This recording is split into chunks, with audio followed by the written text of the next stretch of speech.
Dans ce moment si critique pour le rush, ne me rappelait plus que sa réception bienveillante. J'ai cru qu'au moment où tout l'abandonnait, il ne pouvait que lui être doux de prendre que je n'avais pas perdu le souvenir de ses bons écarts. Je lui écrivis pour lui en réitérer mes remerciements. J'ai fait remettre ma lettre à M. de Lascaux, officier de sa garde du corps, qui le suivait. Monsieur Deveau revint à 3 heures et me dit que selon toutes les apparences, l'empereur entrerait à Paris le jour même. Il était chargé d'une lettre que le duc de Trente désirait que je fisse parvenir à l'empereur qu'il était important, disait-il, de lui remettre avant son entrée. Je crois même que c'était pour prévenir l'empereur de se tenir sur ses gardes contre les Chouans déguisés qui ont volé à sa vie. Mon valet de chambre Rousseau partit sur le champ pour l'apporter.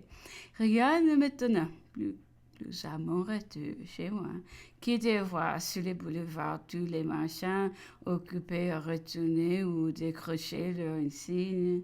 On voyait les abeilles et les aigles succéder au lit et ces changements ont été parvenus le seul signe apparent qui annonça aussi grand événement. Mais une chose miraculeuse inouïe jusque-là, c'est la marche des cannes à Paris aux avant-postes du premier régiment envoyé en avant de Grenoble pour le combattre. L'empereur mit à pied à terre, s'avança seul et dit aux soldats les plus proches, mais reconnais-tu, oserais-tu tirer sur ton général? Les cris de Vive l'empereur lui répondiront et cette troupe se joignit à la sienne peu de temps après. Le colonel de la Baudrière lui amena son régiment et lui ouvrit les portes de Grenoble. De là jusqu'à Paris, voyagea dans une petite voiture presque sans escorte. Aussitôt qui apercevait un régiment dégagé contre lui, il descendait tranquillement, marchait seul à sa rencontre.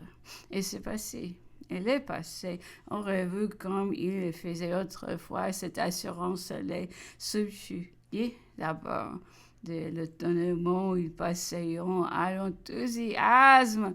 Elle a su éclater le transport comme si, pour lui et pour les autres, il ne pas cessé au moment d'être l'empereur des Français. Mon valet de chambre le rencontra et son au moment où il arrivait pour changer de chevaux, il le vit si peu entouré qu'il ne pouvait imaginer que ce fût lui. Il lui remit sa lettre et vint me dire que les campagnes accouraient en foule sur son passage, que le peuple de Paris se portait au-devant de lui, qu'il ne pouvait revenir qu'au pas, que l'exaltation était partout à son comble. Les troupes du camp formées à Mélan et qui avions été conduites sur la route de son criant Vive l'empereur aussitôt qu'elle l'apercevront et quelques généraux incertains un moment se laisseront entraîner à l'imposition générale malgré leur opinion de la veille. Ils ont dit depuis les princes n'étions pas là, qui pouvions-nous faire? Les anciens étaient contre l'empereur ainsi que le duc de Vicence étions partis le 20 au matin pour aller au-devant de lui et l'avion rencontré Alson. Il les embrassa tous et fit monter le duc de Vicence dans sa voiture où il était avec les généraux Drouot et Bertrand. Un officier de la garde nationale vint à 7 heures du soir de la part des anciens ministres m'engager à me rendre aux Tuileries pour y attendre l'empereur. Le peuple enterrait le pelé. La vue de ma voiture excita des vives acclamations. Le poste de la garde nationale de service prit les armes à mon arrivée et poussa de tels cris que j'ai cru que l'empereur entrait par une autre porte. Mais, reconnaissant bientôt que c'était pour moi, je souris à la pensée que quelques jours avant, je passais dans ces mêmes lieux et aperçu des hommes qui, en faisaient la garde, qui est la différence? Un instant, j'ai trouvé réunis dans les appartements les anciens ministres de l'Empereur, beaucoup de militaires et de dames, des duchesses de Bassano, de Friot, d'Istrie, de Rovigo, Madame Segezani et l'Allemande, la reine Julie qui s'est trouvée à Paris pour réclamer sa terre de Montefontaine, mise sous le séquestre. 21 ans après moi, des nouvelles acclamations sont entrées, s'étant fait attendre.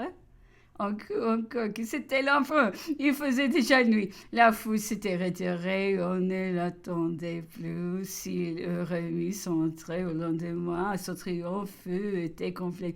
Mais il n'avait jamais, dans aucun temps, fait entrée triomphale à Paris. Il revenait toujours la nuit dans son palais. Le lendemain matin seulement, on apprenait son arrivée. Dans cette circonstance, peut-être aussi tenait-il à entrer le 20 mars, jour anniversaire de la naissance de son fils. Les royalistes en tireront la conséquence qu'il avait craint le Parisien et qui c'était avec des uns qui n'étaient entrés que des nuits.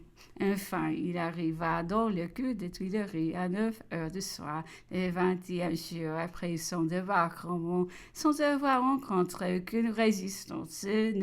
Cette heure était que le temps nécessaire pour changer de chevaux et passer le régiment en revue.